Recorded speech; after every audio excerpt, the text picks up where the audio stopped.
More than 70 Holocaust-era violins have been brought back to life so that they may tell the story of those who once played them. What an amazing sound. WGN's Erin Ivory joins us with the story. Hi there, guys. Yeah, two master violin makers out of Israel have collected and then lovingly restored these irreplaceable pieces of history, not so they could sit behind glass, but so they could be played in honor of those who carried them.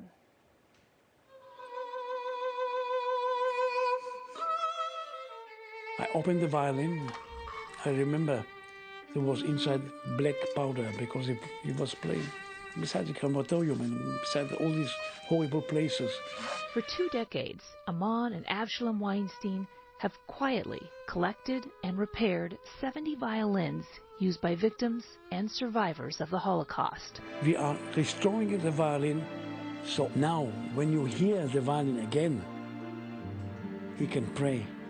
And if he can pray, he's talking for these people. Their years of painstaking work Got it? There we go. arrived in Chicago in unassuming cardboard boxes, packed with treasures. Look at this. I know, this one I love. It was a teary moment, thrilled, like it was thrilling. But you can't help but think about why the exhibition exists. Here he carved in here the day that he went in, June 26, 1940.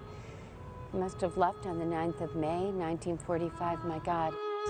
Each velvet-lined case holding the instrument and story of someone who once nestled it under their chin. Each one has an amazingly inspirational story.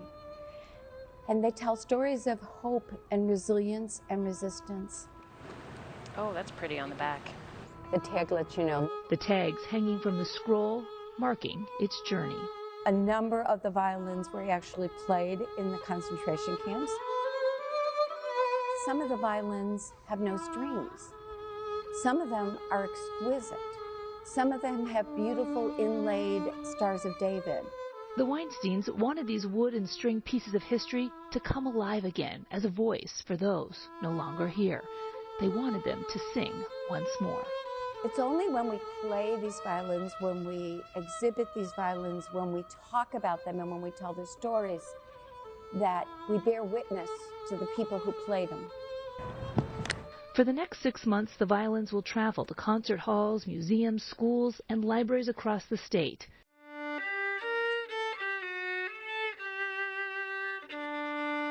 This week, 5 made their way here to Deerfield High School, where orchestra students had the opportunity to run their bow across the strings. Among them, a student named Abby Isaacs, whose own great-grandparents were held captive in concentration camps. It was definitely really special for me because my great-grandparents are Holocaust survivors, so it was really special to my family, definitely my grandparents, and it was definitely an emotional experience. Abby's great-grandfather bared a tattoo of his Auschwitz prisoner number until the day he died.